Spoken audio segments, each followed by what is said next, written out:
Welcome back, Horror Fam, to day 29 of our Halloween countdown. Tonight we've got something special. Award-winning creepypasta stories that have earned their place as some of the scariest tales out there. These stories aren't just creepy, they're the best of the best, delivering chills that will linger long after the video ends. If you're ready for some top-tier Halloween scares, you're at the right place. So grab your blanket, turn off the lights, and prepare for the best Halloween horror stories you've ever heard. The Smiley Man? Who's gonna be scared of a creepypasta named the Smiley Man? What's he gonna do? Smile you to death? Oh wait, it turns out he can do that. Should I change the title back? Nah, this is probably creepier. Oh, good evening, Super Horror family and guest. Tonight's creepypasta is about a little girl. Ooh. Guys, children are terrifying. Have you ever seen them eat? Like with their hands? Disgusting. Just make them use spoon!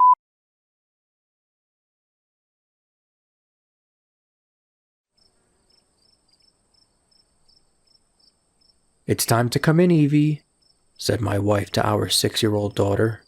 She had been outside for far too long, and it was almost dinner time. It was a brisk evening in June, and I had been writing at my desk for the last hour or two, just finishing some things up for the night. I could hear Evie's sweet little voice pipe up saying, "Okay, Mommy." Even through the open window in my office, I could sense the sadness in her voice. "Aren't you hungry, Princess?" asked my wife curiously. I had stopped writing to watch the two interact, because it often put me in a jovial mood. "Yes, Mommy, I am," said Evelyn sweetly. However, something was amiss. My wife stepped into the grass from the patio and held her hand towards our daughter. "Well, come on then, sweetheart. Let's go eat." "What about the Smiley Man?" asked Evie, pointing towards her outdoor playhouse. I inquired from the window, "Who's that, sweetie?" "The Smiley Man. He's hungry too," she said in response with a childish grin. I walked from my office to the backyard patio and stood next to my wife. She didn't seem to have an air of concern surrounding her, but the situation was strange nonetheless. "Well, I'm sure he can find something to eat while we fill your tummy full of Mommy's wonderful cooking," I exclaimed, hoping she would disregard this interesting character of hers. "Yes, Daddy, I'm coming," she said, with the sweetest smile you could ever imagine gracing her beautiful face. But before she could reach me, something grabbed her. Evie began to scream as her arm was being pulled the other way by what appeared to be an invisible entity. "George, what's happening?" "I don't know," I shouted back, before springing into action and quickly reaching our daughter. The moment my hands gripped her shoulder, the unseen tug-of-war going on with her body stopped. She was crying, but she was a strong little girl, so I wiped her tears away and asked, "Evie, what just happened?" "I don't know, Daddy," she said through her tearful blue eyes. "You don't know?" "It's okay, sweetie. You can tell Daddy. Come here." I embraced her so she would feel safe and protected. That's when she whispered in my ear, "The Smiley Man wasn't happy about what you said." "Huh?" I contemplated aloud. But Evelyn didn't say anything else. She just ran to her mother laughing and smiling, as any child would. Her words were concerning, however. Kids make up things all the time, so I chose to disregard it.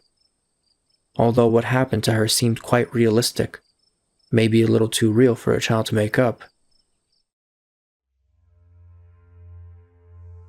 About a month went by, and Evie continued talking about this Smiley Man. But there hadn't been another incident like the one before. When we would ask her about it, she would just say, "He doesn't like it when I talk about him," and she would do her best to change the subject. My wife and I both agreed it was just a figment of her strong childlike imagination. One morning, I was standing on the back patio with a cup of coffee, enjoying the early morning air. My wife joined me shortly after, and she leaned her head against my shoulder as we waited for Evie to wake up. But curiously, she asked, "What's that?" while pointing to the wooden boards below us. I'm not sure how or why I didn't notice it earlier, but there were 2 bottle caps filled with a deep red substance. Anyone with common sense could tell that it was blood, but it definitely was not put there by myself nor my wife. It was weird, to say the least. We both decided to wake our daughter up to get her ready for the day. It was Saturday, so there wasn't much going on. My wife, however, came to me with a face flushed of all color and a look of fear sunk into her eyes. "You look like you just met the dead," I said jokingly. "You need to come see our daughter right now," she said with a trembling voice. I knew by her tone that she was more than serious. "What's wrong?" I asked while following her to Evie's room. "It's her fingers, George. It's her fingers. They're pricked all over like she's been playing with berry bushes." What? I couldn't understand what she meant until I saw Evelyn with my own eyes. The tip of every finger on both of her hands had a puncture mark. It was like she'd been running a game of 5-finger fillet and managed to graze herself each time she drove the knife down. I grabbed her hands and held them close to my face. I'm no doctor, but something was seriously wrong here, and she had a look of sadness about her, like she knew we would be worried. "Baby girl, what happened?" I asked while trying not to seem too concerned so she wouldn't be upset further. "The Smiley Man," she said softly as she hung her head low. "My darling, who is this man? Is he someone we know?" She shook her head in disagreement, and I turned to look at my wife. She was holding her hand near her mouth in shock, and I admit, I didn't know what to do. I faced Evie again and asked, "Did he tell you to do these things?" She shook her head no again. "Well, did he do these things to you?" I asked in response. This time she shook her head yes. My wife moved further into the room and knelt by my side. "Honey, tell us what happened, please. I promise we can help," she said with the most calming voice she could muster. Evelyn started to sob.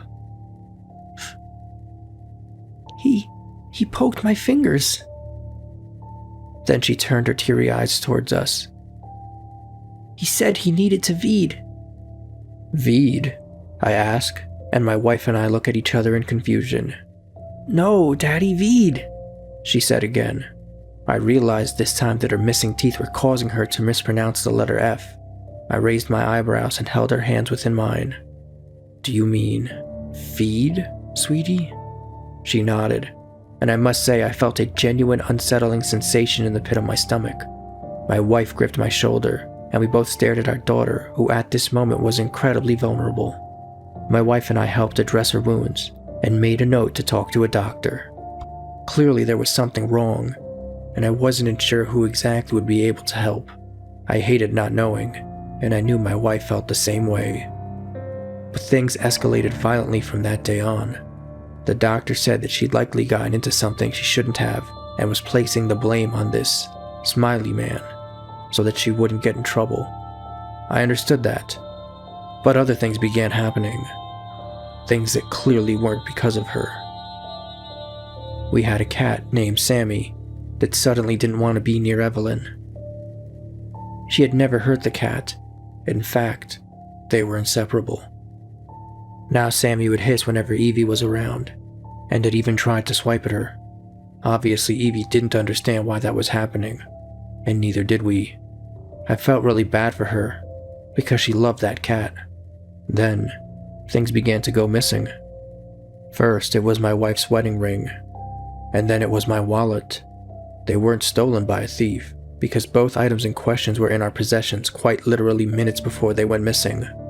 We later found them in Evie's room, under her bed, but she claimed the Smiley Man put them there. This was followed by more items going missing. Worst of all was a large kitchen knife. You could guarantee it would all be under Evelyn's bed. What were we to do? I spoke with my wife and we both agreed that talking to Evie about this man was the best course of action, because the strange antics needed to stop. We spoke to her while she was coloring around lunchtime. I was taken back when I saw the malevolent drawing on her page. She had completely drawn over the image that she was meant to color inside of. In its place was a blackened entity with the weirdest, widest, most sinister smile you could ever imagine. Rows and rows of razor-sharp teeth, and the creased corners of its mouth were bleeding. How could my daughter have come up with such a wicked design on her own? I sat next to her and put my hand on her head. What are you drawing, Pumpkin?" I asked calmly. "The smiley man, Daddy," she said as upbeat and cheerful as could be. "This is the smiley man?" I asked, pointing down at her drawing. "Yup," she answered happily. "Evelyn, your dad and I would like it very much if you could stop with this smiley man stuff. We know he's not real, and it isn't good for you to keep bringing him up," said my wife gently from the couch nearby. Evie looked around as if she were incredibly confused. "But Mommy, he's sitting right next to you." My wife looked at both sides of the couch, and then to me. I only shrugged as I didn't understand it either. Evie's face turned into one of great worry, and I asked, "What's the matter, sweetheart?" Her upper lip trembled as she pointed to an empty space next to her mother. "His mouth is around Mommy's head." "What?" I exclaimed while looking back towards my wife. Visibly, I couldn't see a single thing wrong. I even stood up and swatted at the air near where her head was, but felt nothing. "Stop, Daddy! He doesn't like that!" shouted Evelyn from behind me, and suddenly as I turn around, one of her colored pencils lifts into the air and shot straight at me. I ducked my head and the pencil continued going until it stuck into the wall on the other side of the room, burying itself almost entirely within. "George, what the hell was that?" questioned my wife, with eyes like fear-stricken pools of autumn. I don't know. "Evelyn, what's going on?" I tried not to barrage our daughter with questions she couldn't answer, but she seemed to be at the root of what was happening. She started to cry before her whole body levitated all the way up to the ceiling. Now she was screaming and reaching her hands to me, but I couldn't reach her. "Daddy, help!" she cried while being dragged along the length of the ceiling. "George, help her!" shouted my wife from the couch. "What am I supposed to do? She's on the ceiling," I said back to her. I wasn't just going to do nothing, though, despite my complaint. There was a chair near Evie that would give me just enough reach to hopefully grab onto her. As soon as I was under her, though, she dropped and was sent hurtling towards the ground at a distance that a child her age would surely suffer immense pain from. Luckily, I was right there, and able to catch her before that unfortunate possibility. "You believe me now, Daddy?" asked Evelyn, with a sense of maturity I didn't know she had. "Yes, sweetie. I believe you. We both believe you," I said while staring at my wife.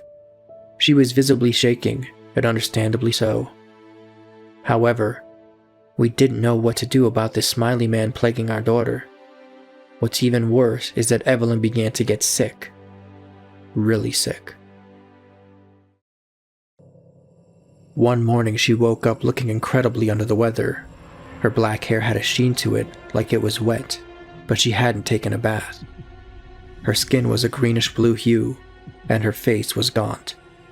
The only thing she could say was, "I don't feel so good." We did our best to take care of her. When we took her to the doctor, they didn't seem to notice anything wrong with her, even though it was blatantly obvious. They went as far as to say we were projecting an illness on her that she shouldn't have, but that was ridiculous, because she started coughing up blood. We were not projecting that bullshit onto our daughter. A week ago, she took a turn for the better. She seemed to be entirely back to normal, and my wife and I were both eternally grateful. However, she started wearing this creepy smile. It wouldn't be so ominous if she didn't have the look of malice in her eyes, a look that a child shouldn't have. 4 days ago, my wife screamed from the kitchen, not a scream of horror, but one of pain. When I ran into the room to see what happened, I saw a pool of blood forming beneath her feet. There was shattered glass everywhere. It didn't take me long to figure out that Evelyn had done it. After all, she was still holding the handles to the glass as she broke, with that diabolical smile on her face. I tended to my wife's wounds and cleaned up the glass. I remember hearing inhuman laughter from somewhere in the house. A part of me wondered if it was coming from the cabinets in front of me, but I dared not open them because the whole situation had me terrified. That's when I noticed Evelyn had her head peeking out at me from around the corner. The next day, my wife and I were awoken by the sound of our cat, Sammy, yowling. I jumped out of bed and ran into the hall, only to slip on something and fall on my back. When I regained my composure, I saw I had slipped on a trail of blood that went from our room to Evie's room. I stood up and followed the trail, carefully, so I didn't slip again.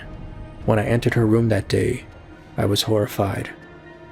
Our cat Sammy was half eaten in the corner, and Evie's mouth was covered in blood. "What have you done?" I shouted. "The smiley man was hungry," Evelyn said, smiling to reveal bits of flesh caught amongst her scarcely grown teeth. "Oh my God. Evie, this is too far," I said, and I heard my wife gasp from the hallway. George, what do we do?" she asked, completely petrified by the scene before us. I don't know. Evie, just stay in your room today." It was all I could think of. My wife and I buried our cat, and cleaned up the hallway, as well as Evelyn's room. Our sanity has been wearing thin since then. Evie hasn't been allowed to leave her room unless it's to eat or use the bathroom. We check on her, of course, and she always seems content talking and playing with something my wife and I can't see. Last night, though, it reached a tipping point. As night fell, my wife and I were tucking ourselves into bed. Evelyn was already asleep, and so far, everything seemed to be normal. I fell asleep quickly because I was exhausted from the experience, and I think my wife all but passed out as well. I awoke to the sound of my wife screaming, with her hand shaking my shoulder.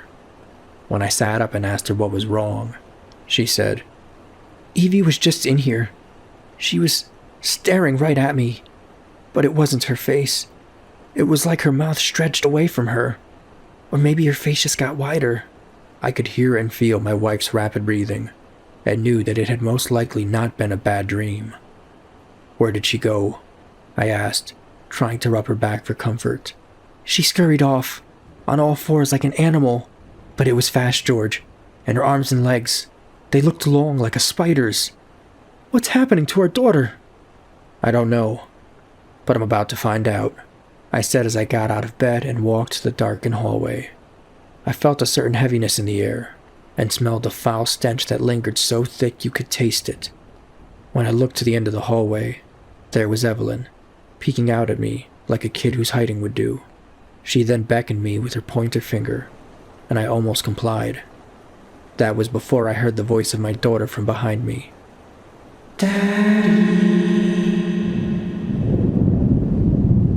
"Daddy?" she asked with a gentle, soft voice. I spun around, and there she was, holding a teddy bear. When I faced back down the hall, she was there as well, smiling at me wide and menacingly. "What the hell is going on?" I whispered.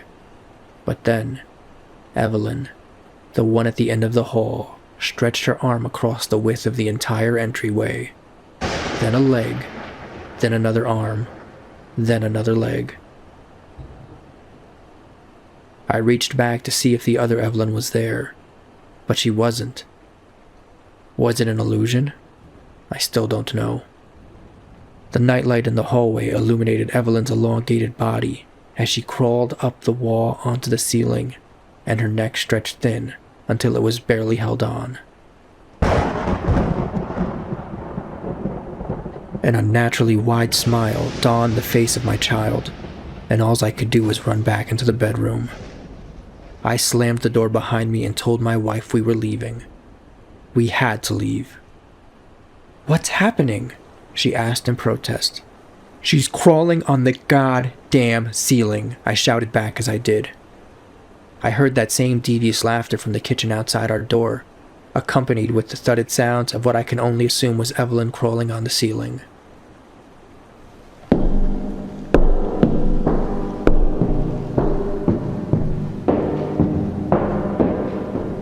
I decided we would go through the window because I wasn't going to try and get by her, and lucky for me, I was someone who kept their keys and wallet in the bedroom.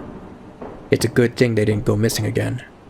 My wife and I escaped through the window and ran barefoot to our car. I heard Evelyn scream in a low, bellowing scream from the inside, followed by the word, "Hungry." It sounded like she was destroying the entire house. I didn't want to wait around to find out. My wife and I got into the car and took off into the empty darkness. Tears were streaming down both of our faces, and we didn't say a word to each other. We found a hotel and booked a room for a couple of nights. And yeah, here I am writing about what happened to us. My wife is completely silent, almost like she's retreated into herself. And I don't really know what to say or do either. I spent most of my day looking things up on entities specifically related to the Smiley Man, but I can't find anything substantial. All I know is it might be too late for Evelyn, and I don't think she's our daughter anymore. If your child starts talking about a strange man, demanding her blood for sustenance, get them the help they need. Call a priest. And they all went to a religious or spiritual institution where they received your preferred religious and or spiritual teaching, and it magically solved all of their problems. The end. Russian researchers in the 1940s kept 5 people awake in a top-secret base for 15 days, using an experimental gas-based stimulant. Because the gas was toxic in high concentrations, they were kept in a sealed environment where oxygen intake was carefully monitored. This was done before closed-circuit cameras, so they had only microphones and a few small 5-inch thick glass windows. The chamber was stocked with books, cots to sleep on, but no bedding, running water, a toilet, and enough dried food to last all 5 over a month. The test subjects were political prisoners, deemed enemies of the state during the war. For the first 5 days, everything was fine. The subjects hardly complained, having been promised falsely that they would be freed if they submitted to the test, and did not sleep for 720 hours. 30 days. Their conversations and activity were monitored, and it was noted that they continued to talk about increasingly traumatic events in their past. After being awake for 96 hours, the conversations began to take a strange macabre turn, but other than the subject matter being spoken of, nothing was noteworthy. After 120 hours, they started to complain about the circumstances and events that led them to where they were, and started to demonstrate severe paranoia. They stopped talking to each other, and began alternately whispering to the microphones and the one-way mirrored windows. Oddly, they all seemed to think they could win the trust of the experimenters by turning on their comrades. A note was made, and the frequency, intensity, and duration of these attempts were logged to see if they would increase over time, and possibly with the amount of stimulant gas released into the chamber. After 9 days, 216 hours awake, the first of them started screaming. He ran the length of the chamber repeatedly yelling at the top of his lungs for 3 hours straight. After that, he continued attempting to scream, but was only able to produce occasional squeaks as he sat and rocked in the corner. The researchers reasoned that he had physically torn his vocal cords from screaming. However, even stranger than this event was how the other captives reacted to it. Or rather, didn't react. They continued whispering to the microphones, which was what they were doing almost exclusively at this point. That is, until the second of the captives started to scream. The 3 non-screaming captives calmly walked over to the bookshelf and started tearing them apart. Then, using a combination of toilet water and fecal matter, they began pasting the pages to the windows, blocking the scientists' view. Once all the windows were covered, the screaming stopped. So did the whisperings to the microphones. After 3 more days passed, the researchers started checking the microphones hourly to make sure they were working. Everything on their end looked good. At one point, they had a soldier tap the door 1 time. The microphones inside picked up the sound. The oxygen consumption in the chamber indicated that all 5 must still be alive. In fact, it was the amount of oxygen 5 people would consume at a very heavy level of strenuous exercise. On the morning of the 14th day, the researchers did something they said they would not do to get the attention from the captives. They used the intercom inside the chamber, hoping to provoke any response from the captives they were afraid were either dead or unconscious. They announced, "We are opening the chamber to test the microphones. Step away from the door and lie flat on the floor or you will be shot. Compliance will earn one of you your immediate freedom." To their surprise, they heard a single phrase in a calm voice respond, "We no longer want to be freed." Debate broke out among the researchers and the military personnel involved in the research. Unable to provoke any more response using the intercom, it was finally decided to open the chamber at midnight on the 15th day. The chamber was flushed with the stimulant gas and filled with fresh air, and immediately voices from the microphones began to object. 3 different voices began begging, as if pleading for the life of loved ones, to turn the gas back on. The chamber was open, and soldiers were sent in to retrieve the test subjects. They began to scream louder than ever, and so did the soldiers when they saw what was inside. 4 of the 5 test subjects were still alive. Although no one could rightly call the state they were in life, the food rations past day 5 were left untouched. There were chunks of meat from the dead test subjects' thighs and chests stuffed into the drain in the center of the chamber, allowing 4 inches of water and blood to accumulate on the floor. All 4 surviving test subjects had large portions of their muscle and skin torn away from their bodies. The destruction of flesh and exposed bone on their fingertips indicated that the wounds were inflicted by hand, not with teeth, as researchers initially thought. Closer examination of the position and angles of the wounds indicated that most, if not all of them, were self-inflicted. Some abdominal organs below the rib cage of all 4 test subjects had been removed, while the heart, lungs, and diaphragm remained in place. The skin and much of the muscles attached to the ribs had been ripped off, exposing the lungs through the rib cage. All the blood vessels and organs remained intact. They had just been taken out and laid on the floor, fanning out around the eviscerated but still living bodies of the subjects. The digestive tract of all 4 could be seen working, digesting food. It quickly became apparent that what they were digesting was their own flesh that they had ripped off and eaten over the course of the days. Because of the clearances necessary for this experiment, nearly every Russian soldier was a Spetsnaz operative. But still, many refused to return to the chamber to remove the test subjects. The test subjects continued to scream to be left in the chamber, and alternately begged and demanded the gas be turned back on. To everyone's surprise, the test subjects put up a fierce fight in the process of being removed from the chamber. One of the Russian soldiers died from having his throat ripped out. Another was gravely injured by having a portion of his femur ripped off, causing uncontrollable bleeding. Another 5 of the soldiers lost their lives, if you count the ones that ended their own lives in the weeks following the incident. In the struggle, one of the 4 living subjects had his spleen ruptured, and he bled out almost immediately. The medical researchers attempted to sedate him, but were unable to. He was injected with more than 10 times the normal dose of a morphine derivative, and still fought like a cornered animal, breaking the ribs and arm of one doctor. His heart was seen beating for a full 2 minutes after he'd bled out to the point there was more air in his vascular system than blood. Even after it stopped, he continued to scream and flail for another 3 minutes, struggling to attack anyone in reach and just repeating the word, "more," over and over, weaker and weaker, until he finally fell silent. The surviving 3 test subjects were heavily restrained and moved to a medical facility, the 2 with intact vocal cords continuously begging for the gas, demanding to be kept awake.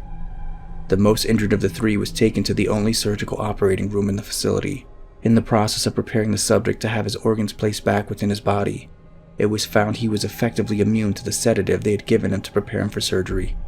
He fought furiously against his restraints when the anesthetic gas was brought out to put him under.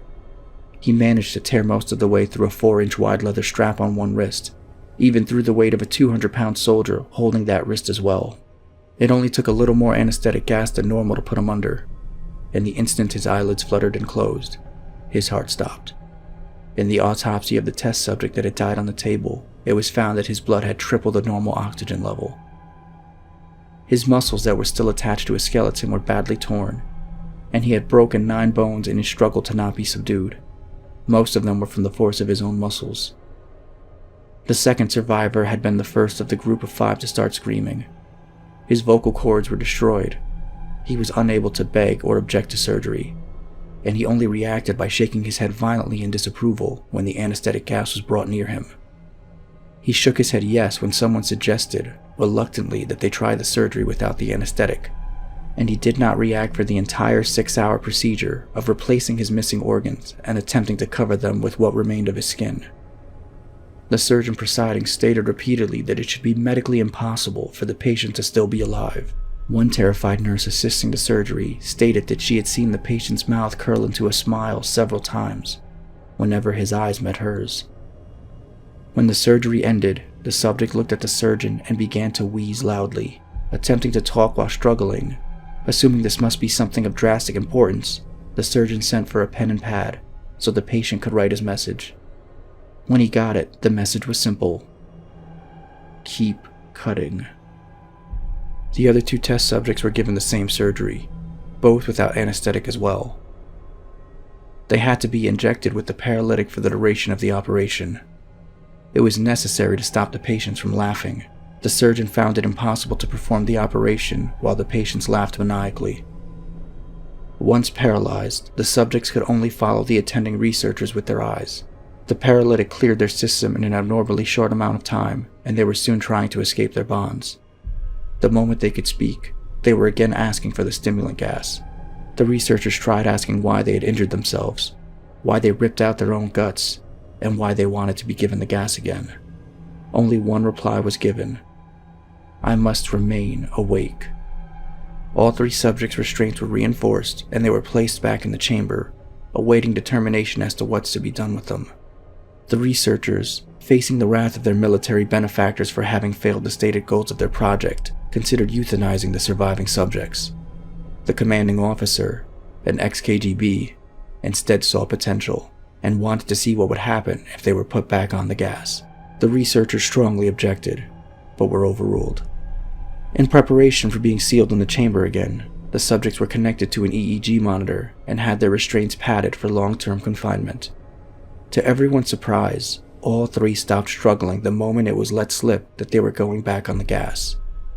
It was obvious at this point all 3 were putting up a great struggle to stay awake.